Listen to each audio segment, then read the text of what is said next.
When making cold calls, and whether we're talking to a gatekeeper or the actual target prospect, one thing is for certain, and that is that the person on the other end of the phone is going to have their guard up at a medium level. Right away, they're trying to determine who you are, why you're calling, and are you a friend or are you a foe? A friend would be someone they know, someone that they work with knows, and someone that's basically on the inside at some level, okay? On the foe side is someone that's on the outside trying to get in, a stranger essentially. An example of a stranger or an outsider would be a salesperson trying to call to sell something, which we ideally are in this scenario. So how can we present ourselves as a friend and not a foe?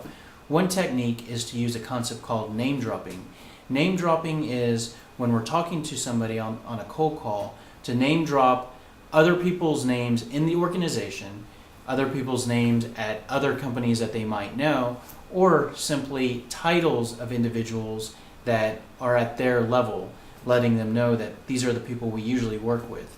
An example of this would be to, if we were talking to a gatekeeper, to say that we work with John Miller in accounting, and we're trying to reach the director of finance to make sure that everything that we're working with in accounting is on the same page with what we're trying to do with finance. At that point, the gatekeeper's guard will go down because you appear like you're on the inside. You're already working with accounting, and now you're just trying to reach finance. So you might get through the screening that might normally take place.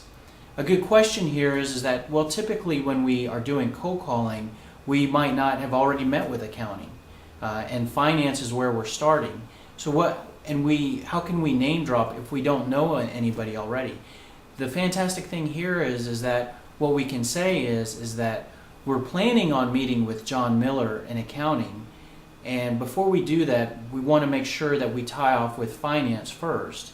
And in that scenario, we might not have even spoken a word to John Miller, but what we've said is we are planning on meeting with John Miller in accounting. And it's more of a play on words, and there's nothing unethical about that because we have all intentions of getting to that point where we're meeting with them. It's just not on the calendar yet. And it's a technique that can decrease the level of guard and get you through the door and get you that meeting scheduled. Give it a shot. Hope it helps.